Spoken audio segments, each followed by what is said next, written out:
Everyone.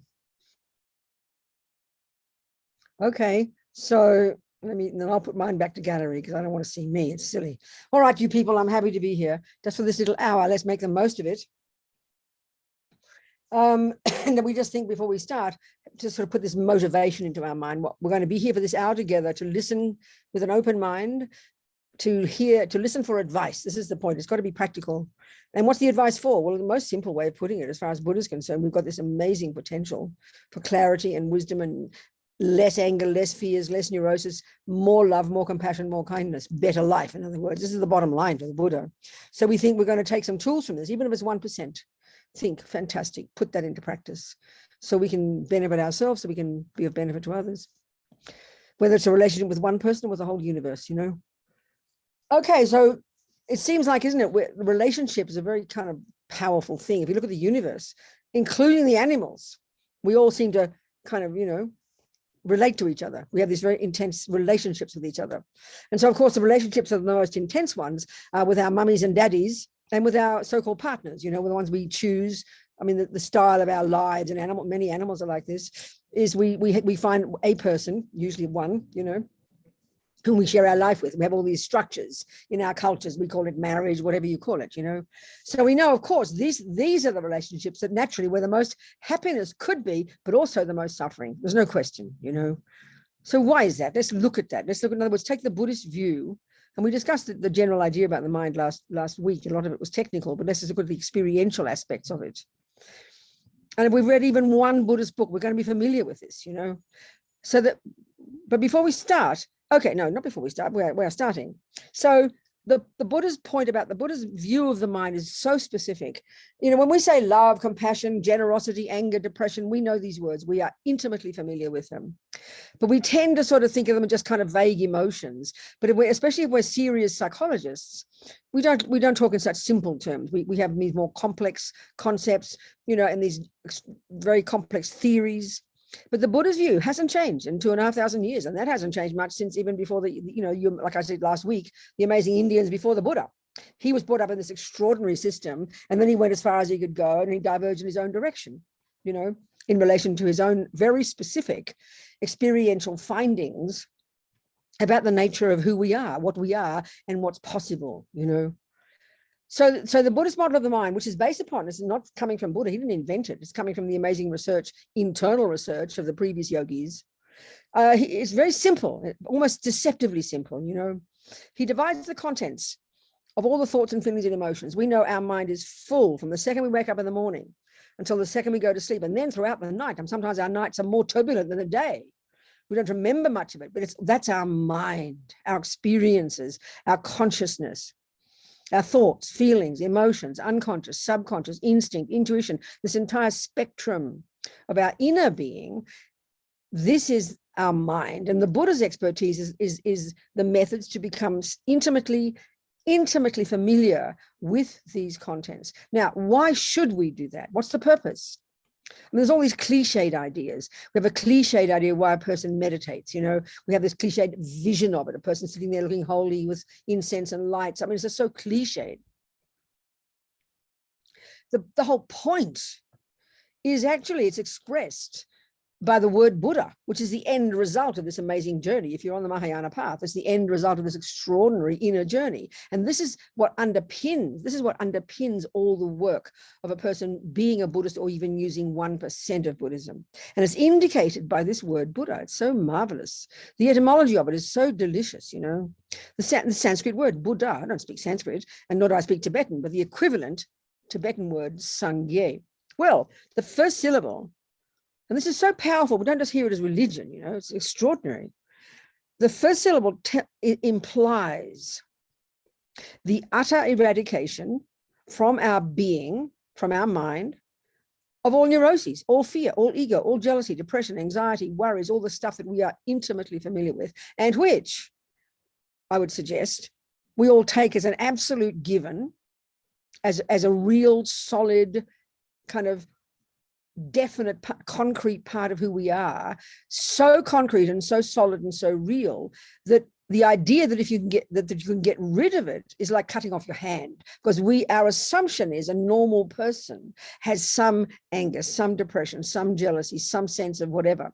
So it seems weird to think, you mean Buddha's saying we can get rid of all this, that we should? I mean, that's a shock to us, you know, especially if we're used to the psychological models of the modern world. It's a shocking idea, but don't just hear it as, oh yeah, wow, that's nirvana. You see, that's the meaning of nirvana. But we mystify all these religious words, and we should not. That's why, I mean, I say I'm very blunt sometimes, because I think it's so important to rip this stuff to pieces and put it on the earth. This is real advice, you know, serious, practical. And don't think of spiritual as some airy fairy thing in the sky. Yes, there are esoteric levels of it, but what does spiritual practice? What part of you? Your mind. So Buddha's expertise is the mind, you know.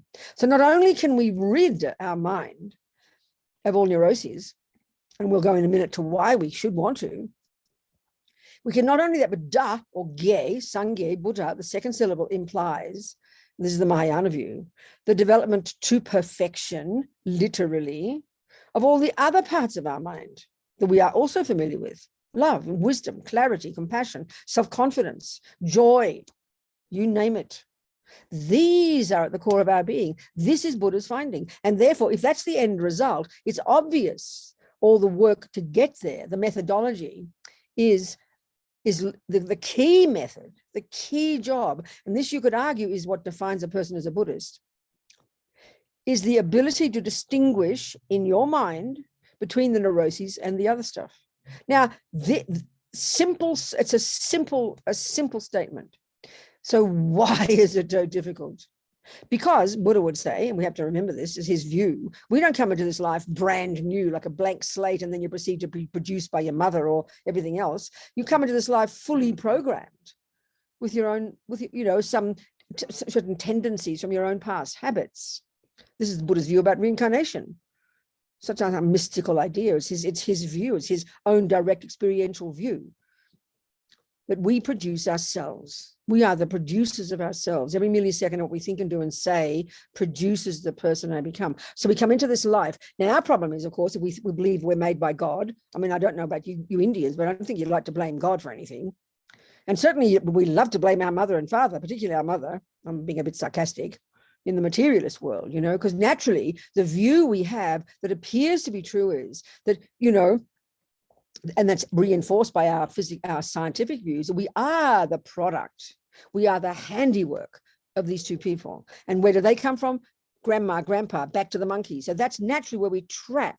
So if we want to know why I'm angry or why I'm jealous or why I'm good at music, perhaps, we naturally look there. We look outside. Now, Buddha's not arguing the outside doesn't play a role. It's pretty evident it does. The major point he makes is the outside world, the mother, the father, the external world, the people who do things to you that are nice or not nice, they're not the main cause of your happiness and suffering.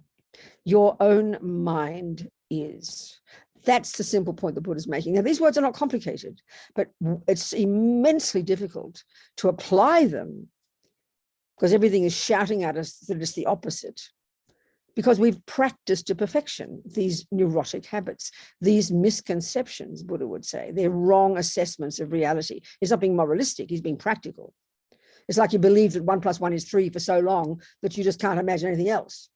So it's really hard to unpack and unravel these misconceptions. And that's the key function of these states of mind, these neurotic ones. So let's look at these, because these are, you know, we all want a good relationship. We all want to be happy, whether you're sitting with yourself having your own breakfast or with somebody. We want it to be pleasing, harmonious. Everybody wants that, you know. So here, this is essentially Buddha's methods, Buddha's recommendations for how to accomplish that. And this is the simplest level. We're not talking bigger levels of happiness like nirvana and Buddhahood, just talking ordinary, you know. So the key thing to understand then is this Buddhist model. And this has come from you Indians before, you know, he didn't make this up, he brought it with him. And you've discovered this, the yogis have discovered this experientially. It's not just some speculative theory. That the contents of our mind, our mental consciousness. Okay, we've got, this is an interesting point already. We've got sensory consciousness and we have mental consciousness. sensory consciousness and mental. And the thing is, because we are so addicted to our bodies, we make the body the boss. The feeling, all the experiences we have day to day are totally, dominated by the physical, because the physical plays such a powerful role. We think of ourselves as this body. We might hear intellectually that our mind is not physical. We take the Buddha's view, but it's pretty intellectual for us. We feel the effects of our mind in our body, especially our emotions. Look at us, So the Buddha, so they've got sensory consciousness and mental. This is already fascinating. This is already very telling. So I always use a simple example, and I'll say to you, wow, that's a really nicely well-designed thermos. I like the look of this thermos, I'll say. So naturally, without much analysis, we would assume that Robina's eye consciousness, her eyes, are seeing a well-designed, pleasing thermos. Well, Buddha says, don't be ridiculous.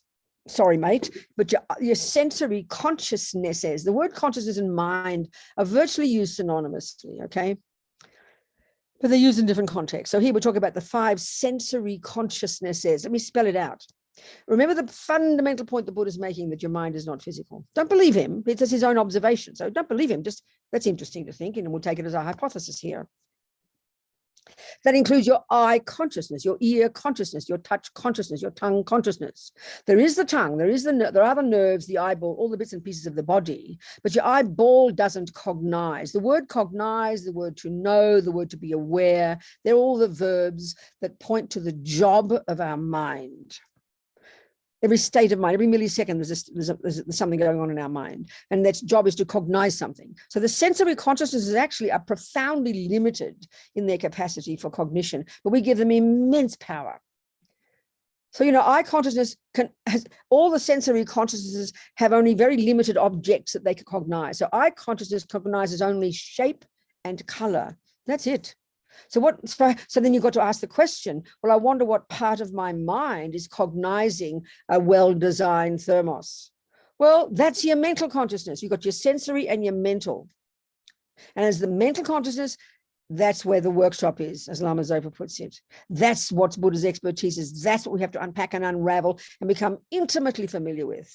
And eventually when we get shamatha, to be able to have this brilliant skill, to unpack and unravel the stuff in there and eventually rid the mind utterly of all the delusions and fully develop all the goodness. Speaking simply, a many lifetime job, but that's the point. That's the goal. So then the mental consciousness. So where does that come in this experience of a pleasant cup? So within a millisecond of my eye consciousness landing on that black, shape and color, within a millionth of a second, and I'm not joking, quicker than Google, your mental consciousness is accessed. That's where the workshop is. That's where all your memories are. The Buddhist view would be, there's not a millisecond of anything you've ever cognized since beginningless time. And we're not just talking this life, that isn't stored in your mind. Nothing goes astray. Everything is stored. That's what we call memory. And yes, the brain plays a role, but the point, the Buddhist view is we come into this life programmed already with so many memories, from past lives. But we can't access 99% of them because we live at the gross level. So within a millisecond, my mental consciousness is accessed, and what's in there? All the thoughts, the feelings, the opinions, the viewpoints, all the emotions, all of that's stored in our mental consciousness. That's where the workshop is. So that a nice looking thermos is a conceptual story made up by my thoughts. I see shape and color. That's it. Now, this is very sobering. If that's the way we see the world, then we know very well we don't think that. If I look at handsome Fred, I don't notice anything in my mind, my emotional hunger, the attachment, which we're going to talk about.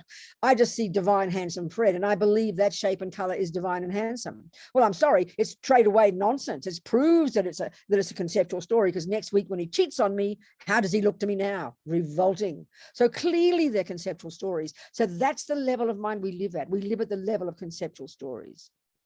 So, and then now this is the point. Now with a mental consciousness, the Buddha divides all the contents into 3 categories, precisely. There's no fourth. There are those that are neurotic, deluded, delusional, disturbing, miserable, I-based, fear-based, the ridiculous rubbish. that Buddhists can get rid of eventually. And why should we? Because they're misconceptions. They have a function of being a misconception. They distort and exaggerate whatever appears to us. And they are the source of our pain and suffering, and they have no basis in reality. The second lot are the valid ones, the virtuous ones: love, compassion, kindness, intelligence. These are the ones that are reasonably valid, relatively, until we realize emptiness. They're conventionally truthful, valid, reasonable states of mind. The first lot are the source of our pain and suffering, the main source of our pain and suffering. And the second lot are the main source of our happiness and our goodness. I mean, this is almost seems too simple for us, you know. This is not the model we use in modern psychiatry or psychology or neuroscience. Now, the third category, what are they? Well, you know, normally speaking, one of the terms that's used for these three categories are negative, positive, and neutral. So neutral sounds like they're indifferent. No, it doesn't mean that.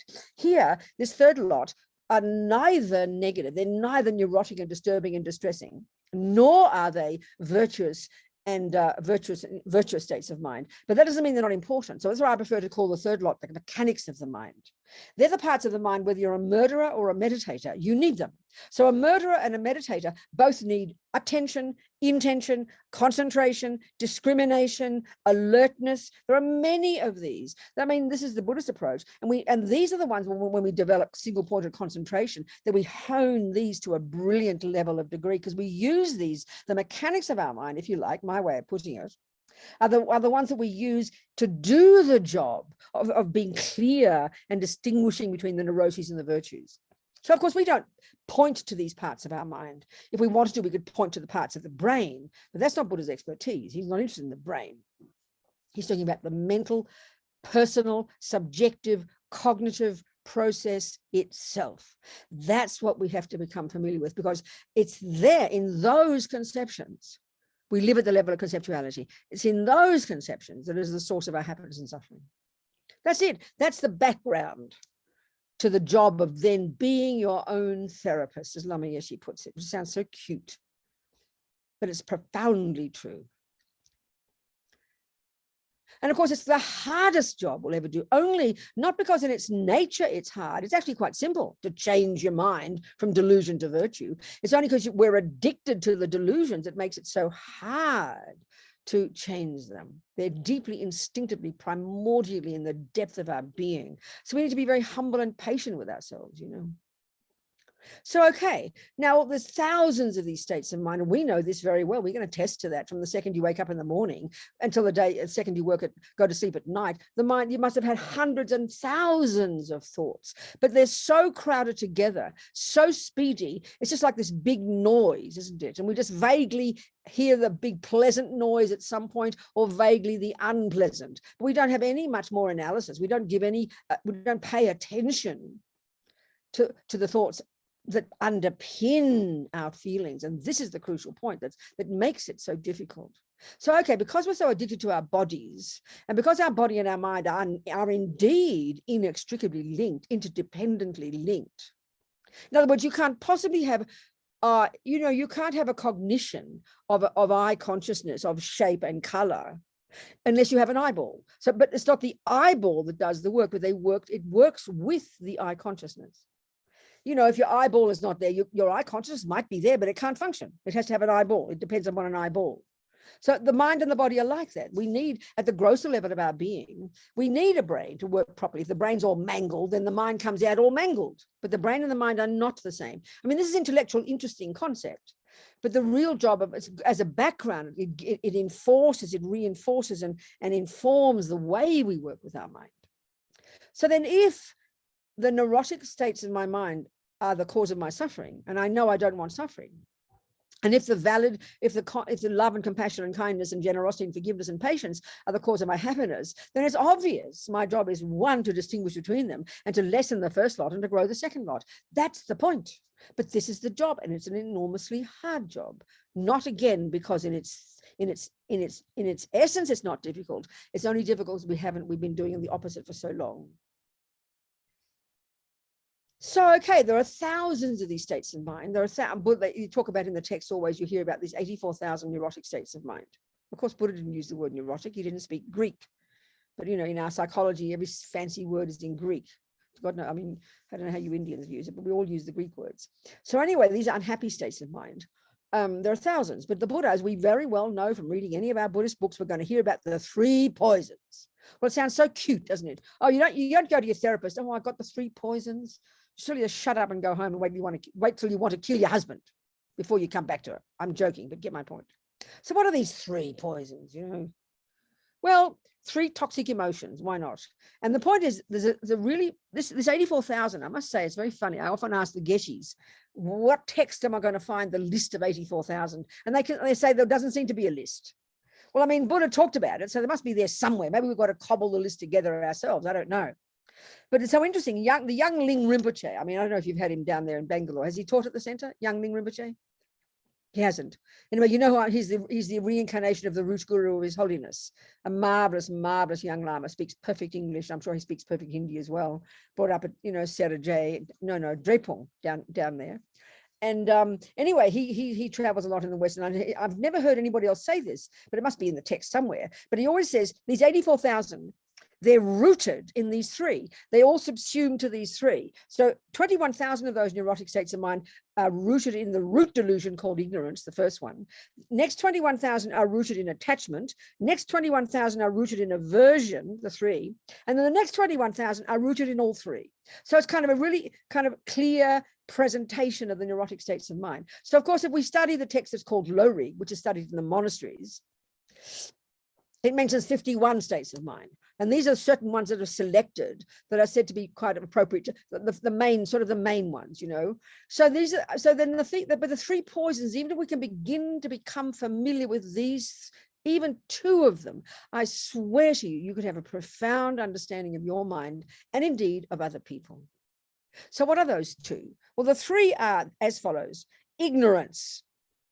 I mean, we've only got an hour, got half an hour to go, but I'm okay. Ignorance, which is the name given to this primordial, deeply ingrained misconception that posits and grasps at a solid, concrete, separate me. Then on the basis of that, there's the main one, effectively, the Four Noble Truths says, effectively, this second one, attachment, is the source of day-to-day suffering.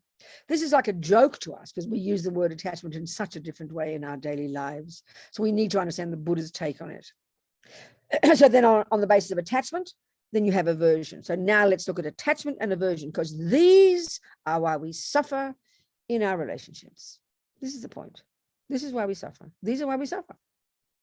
The main reason. Yeah, your husband might be a creep. I'm not denying it. You know, that's not the issue. We're not discussing the external here. That's just the condition. We're looking at the internal. This is our job. Okay.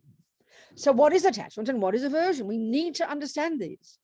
We need to know what Buddha's definition is, not ours.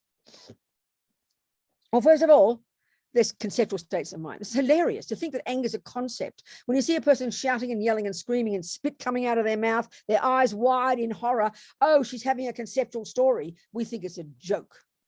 But this is the point. We only notice these states of mind when the body is involved. And this is the tip of the iceberg.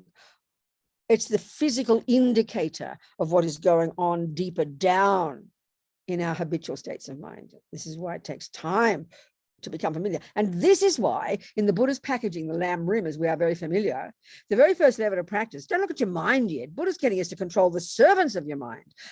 Harness your body and your speech. Don't kill, don't steal, don't lie, don't jump on the wrong partner. In other words, don't harness your body and your speech, which are the servants of your delusions, and at least stop following those delusions and harming others. This is our first level of practice. And we can't really begin to see our mind until we've harnessed the body and speech to some degree. I mean, it's obvious. If you've got a 6-year-old kid and he's screaming and punching and kicking, and you tell him, sweetie, sit down and look at your mind, it's a joke. You've got to help him harness his physical energy first. Then we have the luxury of noticing what informs our body and what informs our speech. And this is how deep it is, because we can see we do and say things spontaneously. We don't even notice what's going on in our mind until it's out the mouth.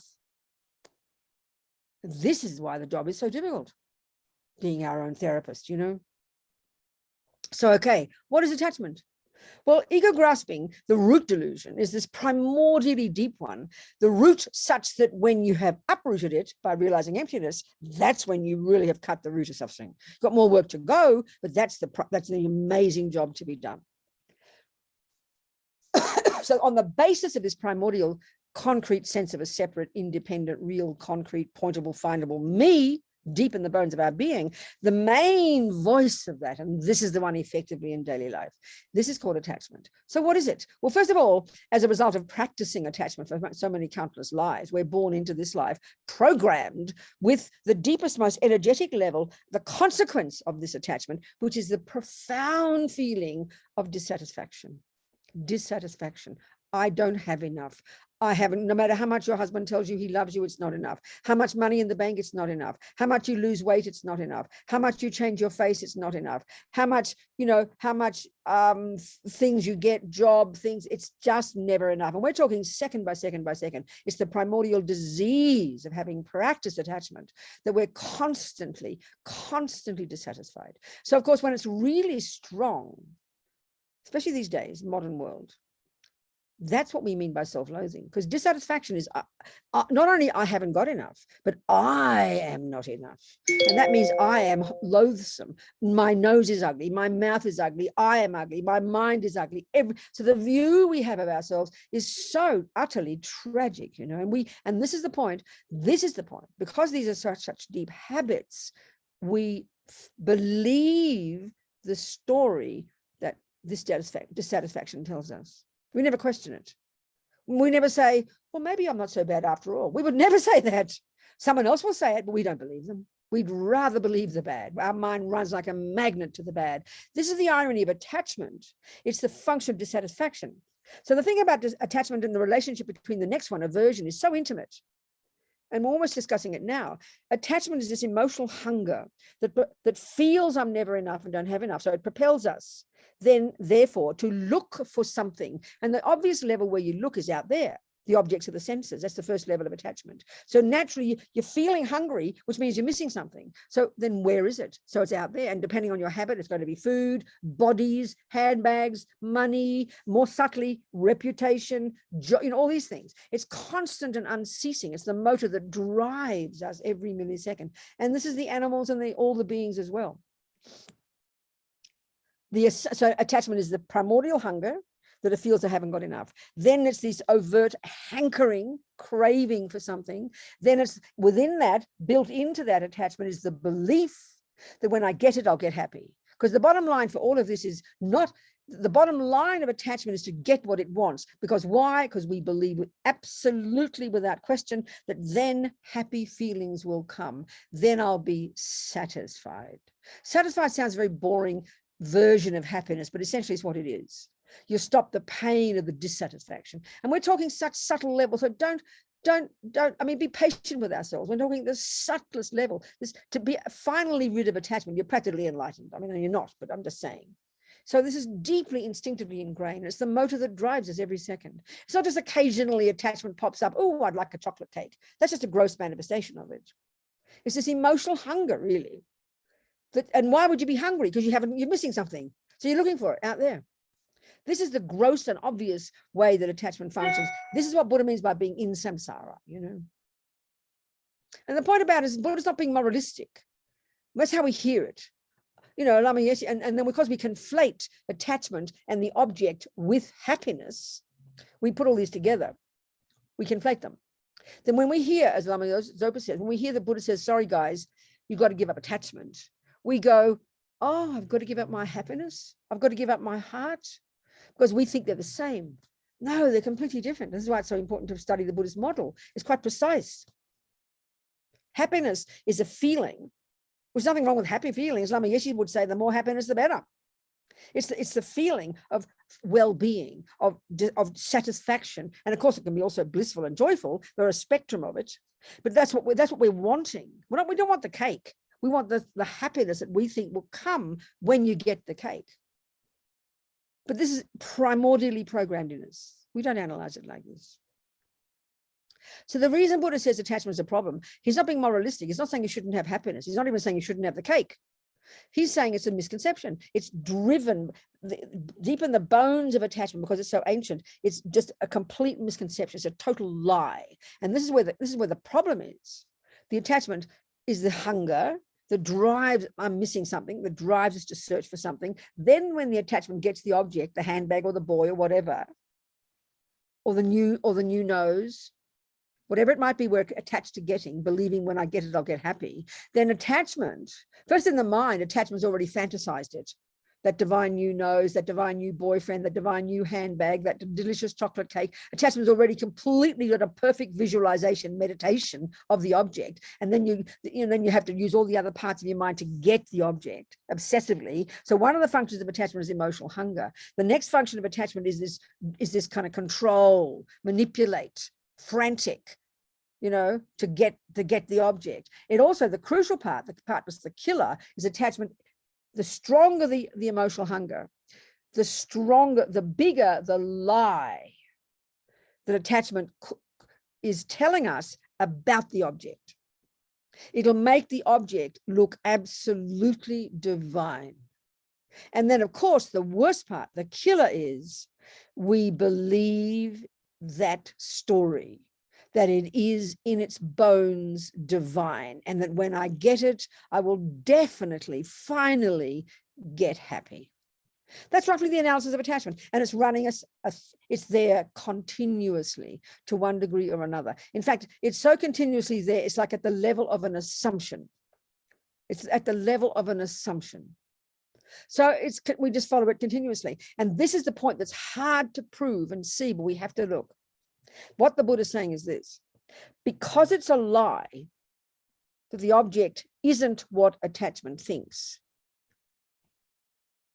when you do get it, in the end, all it leads to is disappointment.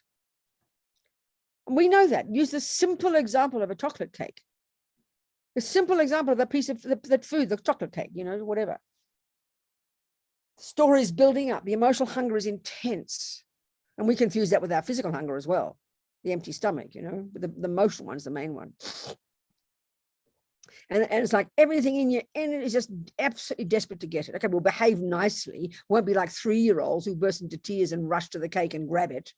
We'll try and be more polite, but it's driving us completely. And the conviction is absolute, that it is utterly, divinely delicious. It looks like, it's almost like vibrating deliciousness, just begging us to eat it. And not a millimeter of our mind is questioning that picture. That's why, as Lama Zopa says, it's bad enough that we see something in a wrong way. The worst part is we believe it's true. That's what keeps us paralyzed in samsara. So one of the most profound levels of practice is to observe the attachment, to know it's an ancient habit, and to know it is not true. And the fact is, we prove every day that it's not true, but we forget. A cake is an easy example. You put the cake in the mouth, and so what happens? Naturally, because of the way we're constructed, it will trigger a pleasant feeling. Now, pleasant feeling, happy feeling or unhappy feeling, this is a really crucial point. We can spend an hour on just this. Well, we can spend a month on just this. This does not belong in the negative quality aspects. It doesn't belong in the positive. It's in the mechanics. It's just the way we are, the way we're constructed. We have happy feelings and unhappy feelings. So nothing wrong with them. They're not negative or positive. But we think, we conflate, not only, as I said before, attachment with happiness and happiness. We also conflate the object. So we mix them all together in one big lump, So we've got to start to unpack and unravel all this. So, of course, we're talking human beings now and relationships. So what's added, what's involved? Okay, I've got to prove, first of all, we've got to see how we can prove straight away that the cake is not intrinsically delicious. Because after 4 pieces, how do you feel? This is so immediate. Maybe it takes you 30 years to fall out of love of your husband. It takes 4 pieces of cake to see the proof of that attachment is a lie. Because if, this is the point, if attachment were a true analysis of the status of the cake as something divine and delicious and the cause of happiness, it is logical, Buddha's pointing this out, that the more you eat it, the happier you'll get. This is so evidently not true. We know even the second piece triggers slightly less pleasure, but we're still not satisfied. That's why we go to the third piece and the fourth piece until you have to stop, because now the cake looks so repulsive and you would vomit if you ate it. And now what happens? Tomorrow, we forget all about that. We remember only the cake is divine and it's going to cause me happiness, and we try again. We forget completely that it caused me to vomit. We forget that. So we're just such junkies, you know. This is what attachment is. It's junkie mind. I'm not being sarcastic. Addiction is attachment for the Buddha, just that it's a question of degree and a question of the object.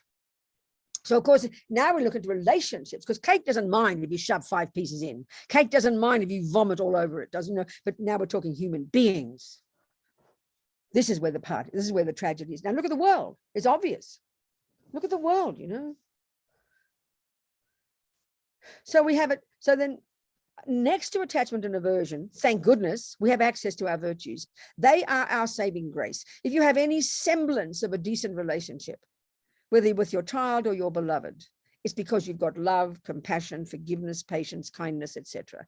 If you know, to the extent to which you suffer is equal to the extent of your attachment and aversion and the other dramas, and the extent to which you're happy is the extent of your love and compassion and kindness. This is a very precise, clear statement, and it should be very revealing for us to hear this, you know. But it's a bit shocking, because we're convinced we're happy because the boyfriend's so divine, or we're convinced we're unhappy because the husband is mean and ugly. Now, Buddha's not arguing the boyfriend might be a lovely, kind person and the husband might be a creep. That's not the discussion here. It just makes it more difficult for us to see what's happening in our mind. And that's our job. That's our job. So the trouble is attachment and love. It's like they're together in a big soup. It's like they're the same. It's like not only a big soup, we've got some attachment popping around with some love in the soup. They're pureed. They're pureed together like perfect lentils. Perfect dal, mixed together. You can't tell the love from the attachment. And we don't even think that they're different in our culture. So how are they different? They're like chalk and cheese, as the British would say, the Australians say. Utterly and completely different states of mind. This, again, is a unique approach to the Buddhist model of the mind. In other words, if you had mainly attachment and not much love, how would you be? You'd be a vampire. You would be what the world calls a psychopath. I'm not joking. The more delusions you have, the more attachment, the more aversion, the more arrogance, the more all the other nonsense, the less love, compassion, kindness, to temper those things, the more psychotic you are. These are the fancy words we use in modern psychology, all these Greek words, you know. I'm not joking. And as well as being born with no ethics and tendency to kill and lie and steal, add those to it as karmic habits. So it's the presence of your love and compassion and kindness and generosity and forgiveness and humility and patience, that they are the source of anything that goes on that's good in your life. This is what we have to first understand theoretically. And then if it's true and you want to be happy, you better start learning to look at your mind. Of course, it's difficult. It's incredibly difficult. This is the job. This is the job. So what's the difference between love and attachment? Well, love is in the second category and it's called a virtue. The key characteristic of these states of mind is because the negative ones are rooted in the ego grasping. They're rooted in this neurotic, primordial, fear-based sense of a separate, concrete me. So they're all dualistic, whatever word that means to us. There's me and there's that stuff out there. There's this terrible sense of separateness. The stronger the delusions, the more the sense of separateness from everything else, the more rigid and concrete and set in stone everything is. The more we are related to love, let's say, love is, so what is attachment? The definition of attachment, it is a conceptual state of mind that exaggerates the deliciousness of an object. That's a definition of attachment. What's the definition of love? Love is a conceptual state of mind, same conceptual state of mind. That is the thought, may you be happy. When you see happiness, another person happy, you delight for them and you want them to be happy. That's love. So of course we can grow that infinitely to the point of becoming a bodhisattva. And then the other one, we can get rid of that completely. So, but the trouble is they come like they're mixed together. You know, you don't have love. You don't want, so the only people we want to be happy are the object of our attachment. And the only ones we are attached to are those that we love. So that's why we think they're the same. And they come together, but they're completely different states of mind. So then you add that to that, the strong clearly the strong karmic history, because the Buddhist approach about karma is that there's no accident. It's a natural law that runs the universe. So nothing can be random. If you understand botany, you know that whatever grows is not a random event. It fits with the logic of botany. Well, the same here with the law of karma. So we come into this life programmed, you know, one of the 4 ways that karma ripens is the tendencies in our mind. So we come into this life with very strong attachment and strong anger, and then very strong karmic connections with certain people, and due to past killing and stealing and lying, let's say bad ethics, then you're going to have a very intense negative life. People are going to harm you, kill you, lie to you, steal from you, be mean to you. So you've got the karmic tendencies and then the experiences. Got the tendencies, and then you have the karma from the past habits of non-virtue. You've got people who do those things to you. So this we can see very much as our lives, you know.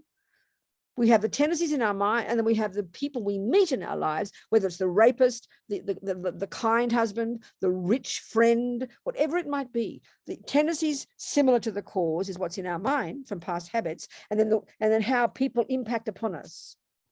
So due to past ethics, bad ethics, then we're going to be lied to, stolen from, not to mention lie and steal. Or you might have one of these or not the other. You might get born with a lot of good tendencies, but due to some negative karma, you'll get lied to, stolen from, beaten, harmed. So there's 2 separate tracks here, and it's so important to understand these. So of course, having the bad things happen to us makes practice 20 times harder. Of course it does, you know. That's why we have to understand karma, at least the basic mechanics of it, and understand the way the mind works and know how to distinguish between the so-called negative and so-called positive states of mind. I mean, look, we've got 15 minutes left. I've given a big fat overview. Now I think it's really good you ask me some questions. And we're going to carry on these conversations, so don't worry about it. You know, we've got lots of time. So now ask me some questions, please. Any old questions, I don't mind. If anyone wants to ask a question, they could raise their hand, or I have questions in the chat, I could ask them. So till you're raising your hand, I'll ask this question that I've been asked in the chat. Venerable, so someone's asking that if all the discomfort, pain, desire is a result of my mental tendencies, is in my mind, and all I need to do to become happy is to change that mind, then what would be the motivation to change the outer circumstances at all? And then how would we make any progress in the world? That's a really good point. It's a marvelous point. It's a brilliant point, you know. The Buddha says, if you can change anything, please change it. But what if you can't? The real point is, if we're on the Bodhisattva path and we're really practicing the Bodhisattva path, first of all, from your own point of view, you would, you know, if you're so developed that you realize your mind is the problem, then you would be able to live with that shitty wife, or excuse me, swearing, mean, ugly husband, because you know you've got some karma with that person and they're there to teach you and you learn about your mind and you'll be the kindest person on the whole planet. That would be amazing. Now, as for the second part, it's a really good question. If you're on the Bodhisattva path, my dear, you want to make the world beautiful for people. You want to make the world marvelous so you can become a mega rich king of the universe to make people happy. That's what would motivate you. Compassion. That's the point. From your own point of view, you want to rip out the delusions, and you won't try to harm others, and therefore, but you want to make the world different based on bodhicitta. That's the point, based on bodhicitta for the benefit of others. So you might, just talking ordinary level, you see you've got delusions and you see you've got a, you know, you want to do something useful, the 2 wings of the bird. So you think, I'm going to become a doctor. So why? Not just to get rich and famous, so you can help others. That's what motivates doing things to change things for the sake of others. And we can see it on the planet, the people who really help the world, not just for their own benefit. They try to make the world better using this brilliant intelligence we've all got to help others. That's the point. That's the answer. Hope that helps. Yes, Venerable. Venerable, we have more questions in the chat. I'm just going to ask. Good, go on. So we have the next question is, so it's a 2-part question. First question is that you're saying that our suffering is never ending? First question is that. And the second part to that is, then how do we accept others even though we know they're bad to us? I understand that. The first one, of course, suffering is ending. That's the whole point of Buddha's teachings. That's the whole point. That's why he's presented what he has found. He has the 4 noble truths. There is suffering, number 1. 2, there are causes. 3, there is a state called cessation of suffering. You can get rid of suffering and its causes. And 4 is how to do it. If it were never ending, you might as well just give up now. Don't bother. Don't waste your time listening to these boring words, you know. Of course it's ending. That's the whole point. But it won't end until you do it.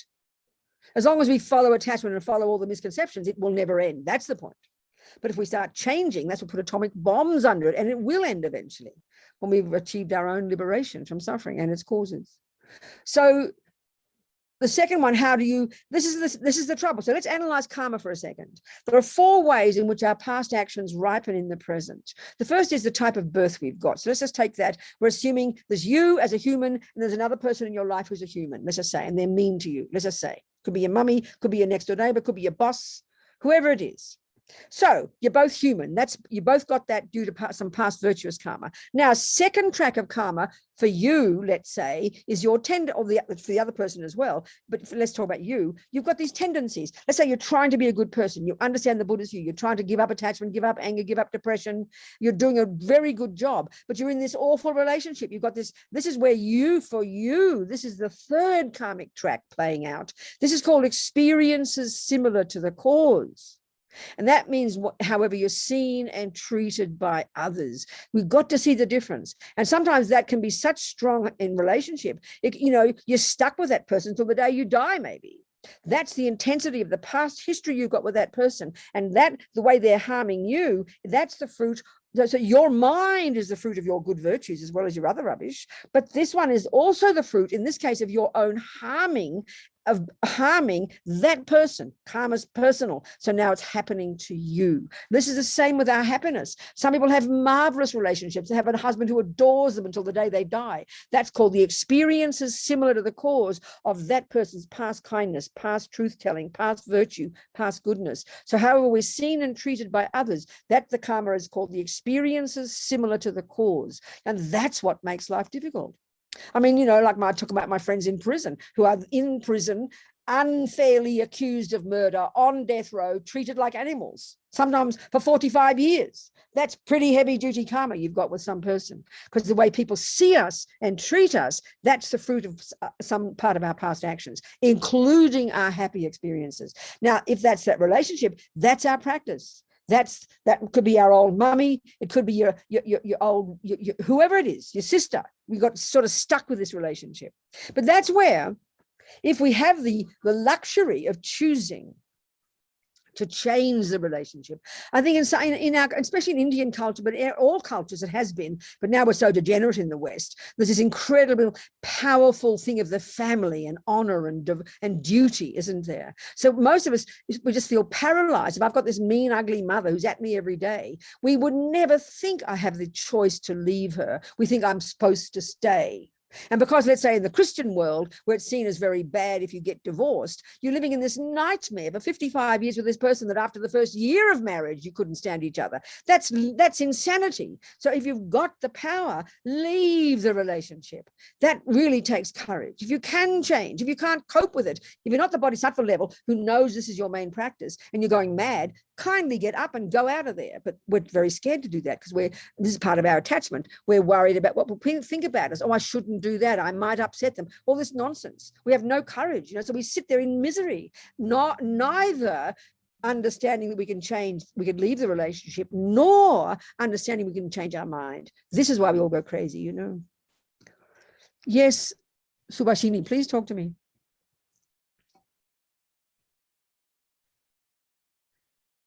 Aman, yes, can you unmute him? Yes, okay. Yes, please talk to me. Happy to see you again. Thank you. In fact, it's a privilege hearing you. What I wanted to ask is that you very rightly described that attachment is this belief that if we get it, we're going to be happy. Yes.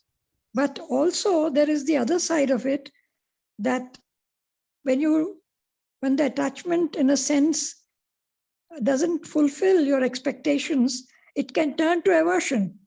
That's exactly the point. This is what's so interesting, and I haven't even begun to get into this, but it's such a good point, that aversion is the response when attachment is thwarted. That's the relationship between attachment and aversion. And we're actually going between these 1,000 times a day. Even the simplest level, you want your cup of tea and you're all excited, expecting it to be nice and hot, and suddenly you taste it and it's not the right taste. So suddenly aversion arises. That's a miniature version of it, but that's exactly right. And this is the tragedy of samsara. We're rushing between attachment and aversion 1,000 times a day. That's exactly the point. Exactly. That's exactly what Buddha's saying. Thank you so much for that. It's a perfect point. Hit the nail on the head. And that's where the pain starts, that's where the real suffering starts. Yes. And you What else? also said when Yes. Sorry, Please sorry. talk. It's okay. Go. I unmuted. Okay. Unmute, please. Okay. Shivashni, can you unmute yourself, please?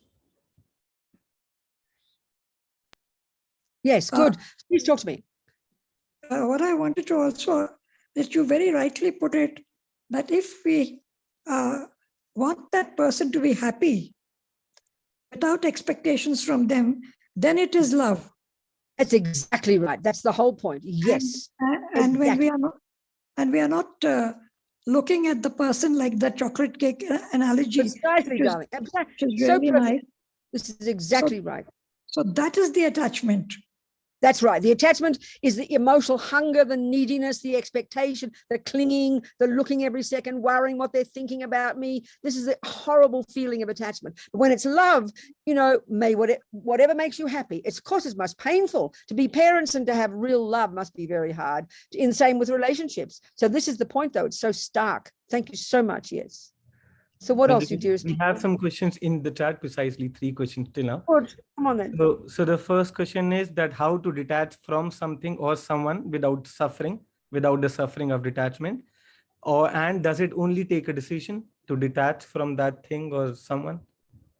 I mean, if you're talking about giving up the person, I mean, I'm only assuming you mean by leaving that person, not giving up the attachment. There's 2 things. There's the object, which is the cake or the person, and then there's the attachment in our mind. So giving up the attachment is the main job, but it's nothing wrong with giving up the object first. I mean, look at the world. If you're an alcoholic, nobody on the planet would expect you to give up attachment for alcohol while continuing to drink alcohol. And this is a good example. And this is the tragedy of our relationships, especially we have all this strong feeling, oh, I shouldn't leave her. I'm supposed to be with her till the day I die. Oh, I can't leave my mummy. And we become like these martyrs because we're not capable internally of working on our minds. So we just live there suffering and going crazy. So, I mean, it sounds so shocking to leave your mother, to leave your ex, to leave your husband. But really, if you've got courage, and know that it's like giving up alcohol. You can't cope with it. You're not capable of it. And more than just, the decision has to be the first part. You won't do anything if you don't decide. But then the painful part is all the suffering from it, of course. But giving up the attachment while living with that person, that's very difficult. And that's why practicing in our relationships is so incredibly difficult. I mean, it's intensely difficult, people. We must not underestimate how difficult it is. That's why we have to have a daily practice. That's why we have to understand what we're doing and learn first, control the speech and control the body. If we could control our speech, 90% of our sufferings would stop in the day because we manage. But as soon as we vomit out the words, the damage is done. And then it's so caught up like in a big mess, And that's why it's so important, if we have the luxury of having some space, your own little space, we can close the door. I mean, why do we think that on the earth, the number that's always quoted is that 40% of females, of women, the 40% of the women who are murdered by the bloke in the same bed. Now, this is not against men. This is showing the intensity of karmic relationship and of delusions. 40% of all women who are murdered by their husband, virtually. I mean, not quite exactly like that. It's obvious. It makes sense, That shows the intensity of attachment and aversion, and it also shows how we are utterly unaware of our minds. So we walk into danger every day. It's like you don't know you're an alcoholic and wonder why you're drunk on the floor every day because you've never labeled it alcoholism. So you keep walking into the bar and wonder why you keep suffering because we're so unaware of our minds. This is our tragedy. We just walk in like fools, and then we get bashed and beaten and wonder why, So we need to develop this awareness. That's why I have such incredible respect for my friends in prison who don't have the luxury of changing their environment. So then you are back against the wall and you are forced to work on your mind. I always quote the woman, she's my friend now, she's out of prison, she's old, for 17 years living in hell. Accused with her husband back in the 70s, she's a little hippie American girl with her 3 kids and a husband, hitching in Florida. They get picked up by 2 guys. Then they get, the police stop the car. The two guys kill the police and blame the hippies. So they're on death row in Florida. She was 17 years in prison. She finally got out. Husband was even executed. She went to the execution in the prison. His head burst into flames. You can't imagine, one nightmare after another. She had her children. She gave them to her family. The family, her mother and father got killed in a car accident. She lost her children.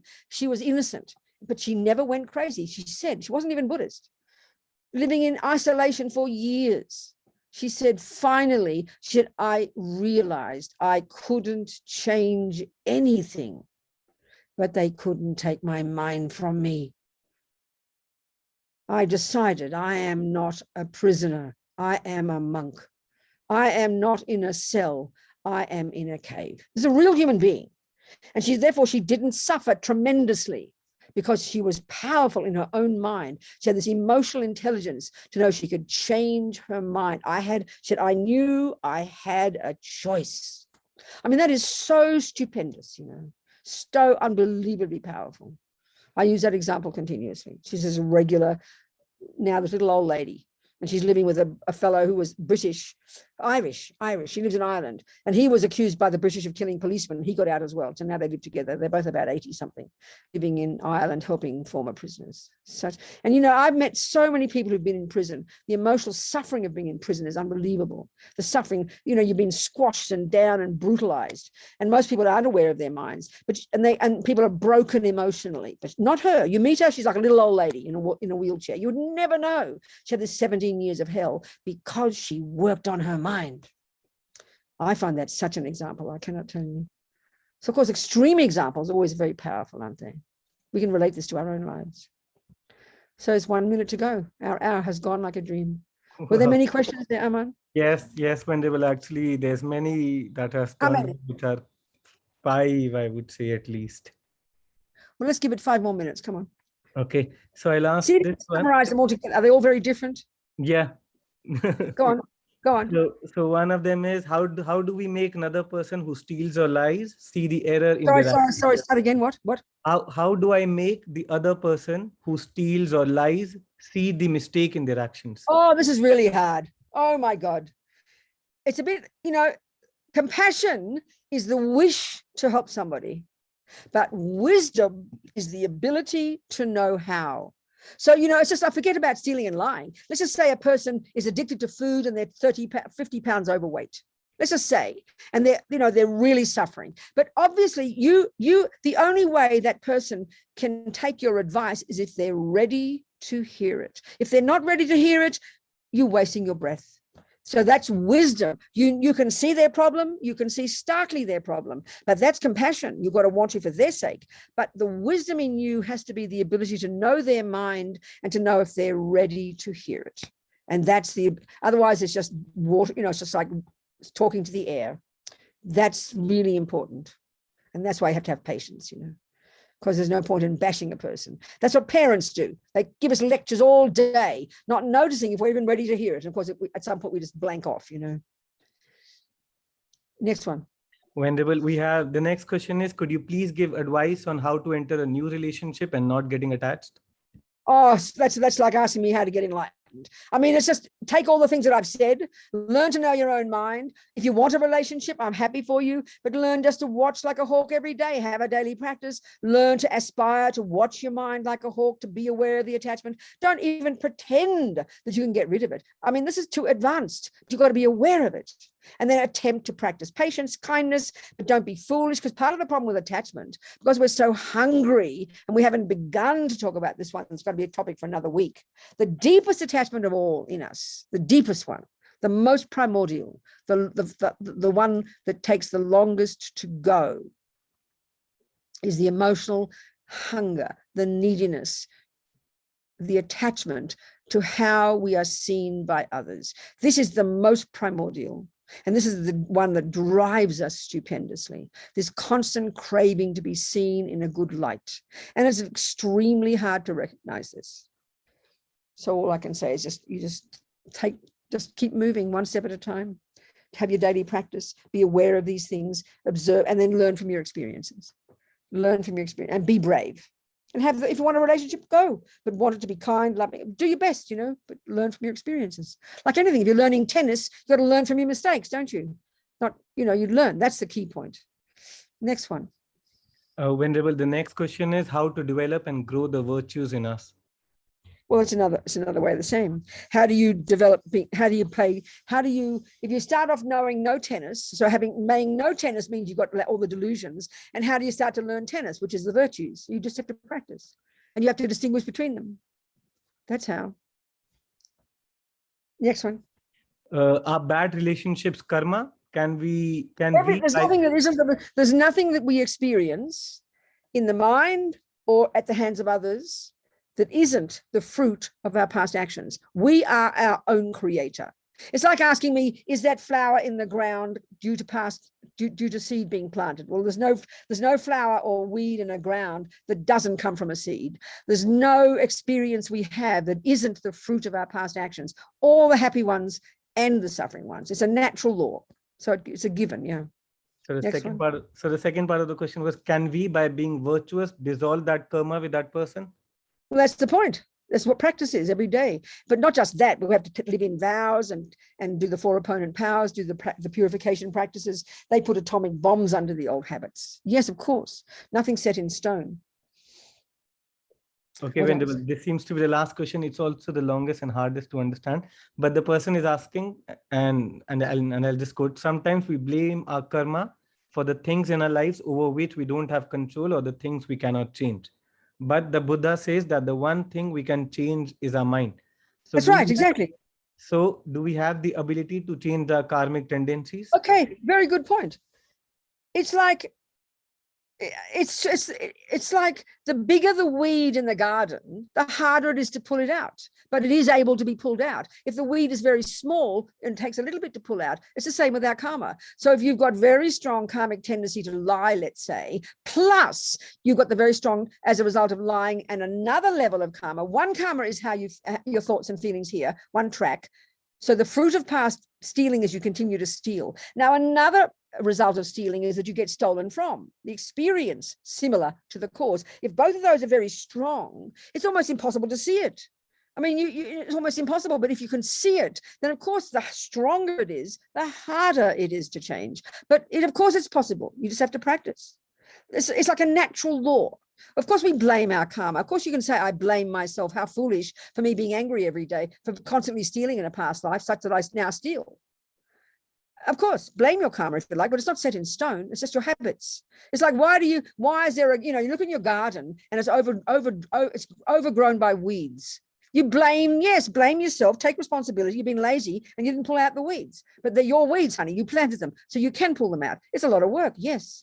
So the underpinning thing is to have confidence. It's the law of cause and effect. It's not set in stone. Nothing's impossible. But sometimes karma is very strong. Like some friends of mine, political activists from the 60s, for example, these Black Panthers, they're 45 years still sitting in death, not on death row, but like in isolation in some of these heavy duty prisons, just for being a political activist 45, 50 years ago. That's intense. And they're learning to work on themselves and know they can't open that door. That's intense.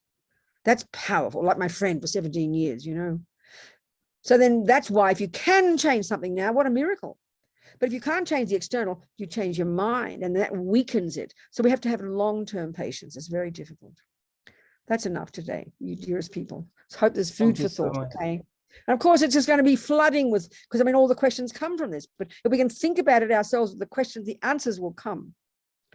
The Buddha's final point is there's nothing set in stone. Things are very strong, but there's nothing set in stone. And if we can change it out there, nothing wrong. But the real one is change the way we see it, change the interpretation of it. That puts atomic bombs under it.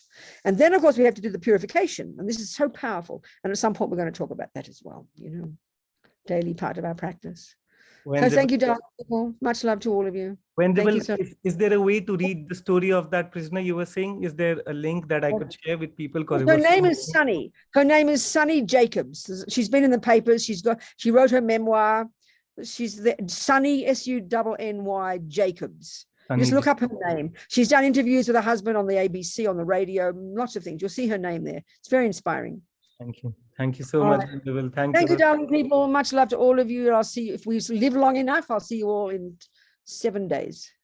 Thank you, sweethearts. Thank you. Never Thank give up. you. Be patient, be confident, be optimistic, and never give up. Okay. Jang chob, sem chog rinpo che, ma ke panam ke gyu chig, ke panyam pa me pa yang gong ne gondu pa ba shog. That's it. Goodbye, darlings. Bye. Thank you, sweethearts. Thank you. Okay, I'm just gonna.